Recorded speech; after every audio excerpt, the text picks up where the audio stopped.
오늘 정호성 전 비서관에 대한 재판이 열렸는데 여기서 굉장히 많은 얘기들이 쏟아져 나왔습니다. 정 전 비서관은 문건 유출과 관련된 혐의를 모두 자백했습니다. 특히 국정 개입 사건의 스모킹건이 됐던 JTBC가 최초에 보도해드렸던 태블릿 PC에서 나온 문건을 포함한 증거들에 대해서도 다 인정을 했습니다. 취재 기자와 의미를 좀 더 짚어보겠습니다. 김준 기자가 나와 있습니다. 자, 오늘 정 전 비서관이 태블릿 PC에 저장된 문서에 대해서 증거로 동의한다고 했습니다. 그동안 최순실 씨 측은 이 태블릿 PC 문서를 문제 삼아 왔습니다. 자긴 태블릿 PC를 뭡니까 단추만 들을 줄 안다고까지 얘기하고 더 이상 이런 주장을 하기가 어렵게 됐습니다. 일단은 내일도 최 씨의 재판이 예정이 되어 있는데요. 그 재판에서 태블릿 PC와 그 안에 저장된 문건에 대해서 어떤 주장을 펼지 일단 관심이 좀 모입니다. 예.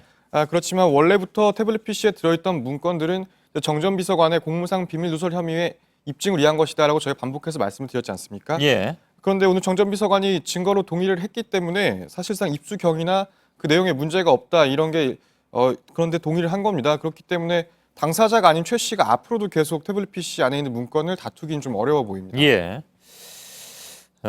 앞서 정 전 비서관의 차기환 변호사, 이 중간에 법률 대리인으로 들어온 사람이죠. 그렇습니다. 이 차기환 변호사가 태블릿 PC에 대한 감정 신청도 한 바가 있습니다. 그러니까 그 전까지는 아무 얘기 없다가 차 변호사가 갑자기 이게 교체돼서 들어오면서 문제를 다 삼기 시작했었던 그런 상황이란 말이죠. 이건 어떻게 됩니까? 일단 오늘 또 흥미로운 점 중에 하나는 오늘 재판엔 차기한 변호사가 나오지 않았는데 예. 그러면서 입장이 좀 바뀌었다는 겁니다. 그런데 일단 오늘 재판에서는 감정 신청 자체를 유지할지 아니면 철회할지에 대해서는 다음 재판 기일까지 결정해서 밝히겠다 이렇게 설명을 했습니다. 태블릿 PC에 대한 감정 신청을 네, 철회할 수 있다. 그렇습니다. 예. 일단은 결정을 보류한 상태긴 하지만 이미 증거 동의를 하면서 태블릿 PC에 저장된 문서들이 문제가 없다는 입장을 밝힌 거나 마찬가지이기 때문에 사실상 법조계에서는 감정 신청을 유지하는 게 별 의미가 없고 아무래도 철회할 가능성이 높다 이렇게 분석을 하고 있습니다. 예. 그동안 저희는 최순실 씨가 이 태블릿 PC를 사용했다는 검찰의 포렌식 조사 결과 이것도 다 전해드렸습니다. 오늘 재판에서도 검찰이 이런 내용을 또 얘기를 했죠. 네, 검찰이 이 부분을 계속 강조를 하고 있는데요. 우선 대표적인 게 위치 분석입니다. 우선 태블릿 PC가 2012년에 독일과 제주도 그리고 2013년에 다시 독일에서 위치가 이제 기록이 돼 있는데요. 예. 이게 2012년과 13년에 최 씨의 동선하고도 정확하게 일치를 한다는 겁니다. 그리고 구체적인 날짜와 위도, 경도까지가 일치를 하고 있고 또 해외에 나가면 받는 외교 당국이나 통신사의 문자까지 남아있기 때문에 예. 좀 부인하기가 어려운 상황입니다. 예. 이건 저희들이 한 두 차례에 걸쳐서 이미 보도를 해드렸습니다만 아직까지도 극히 일부에서는 못 믿겠다고 얘기를 하고 있는 그런 상황이긴 합니다. 근데 또 그런 얘기를 할 수 있을지 모르겠습니다. 최 씨와 정 전 비서관이 청와대 문건을 주고받는데 사용한 공용 메일이 있죠. 네. 예. 그건 어떤 내용입니까? 이 부분도 저희가 보도를 해드린 부분이긴 한데요. 예.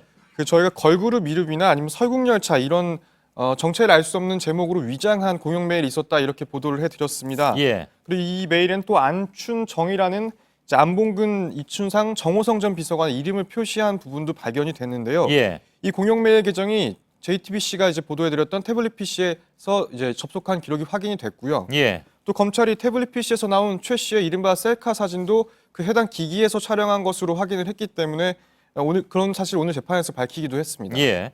특검이 확보한 두 번째 태블릿 PC, 즉 장시호 씨가 건넨 태블릿 PC. 이것도 오늘 그 정호성 전 비서관의 증거 동의에 영향을 미쳤다고 봐야 될까요? 아무래도 영향이 있다고 봐야 할 것 같습니다. 예. 일단 최 씨가 그동안에 태블릿 PC가 본인의 것이 아니라고 주장하면서 또 태블릿 PC를 거의 사용할 줄 모른다 이렇게 주장해 왔습니다. 그런데 특검이 두 번째 태블릿 PC를 입수한 직후에 이 태블릿 PC는 최 씨의 것이 맞고 이제 문제가 없다 입수경에 이런 걸 밝히기도 했고요. 예. 또 무엇보다 조카인 장시호 씨가 직접 두 번째 태블릿 PC를 제출하면서 이것이 이모 최 씨의 태블릿이라고 밝혔기 때문에 더 이상은 최 씨 측에서도 좀 부인하기가 어려운 상황입니다. 예. 자, 또 다른 문제는 저희가 참 이걸 매번 얘기를 해야 되나 싶을 때가 있긴 있습니다만은 이른바 이제 음모론, 그러니까 조작설 등등 이런 주장들이 친박 단체를 중심으로 여전히 계속 돌고 있다. 이런 얘기입니다.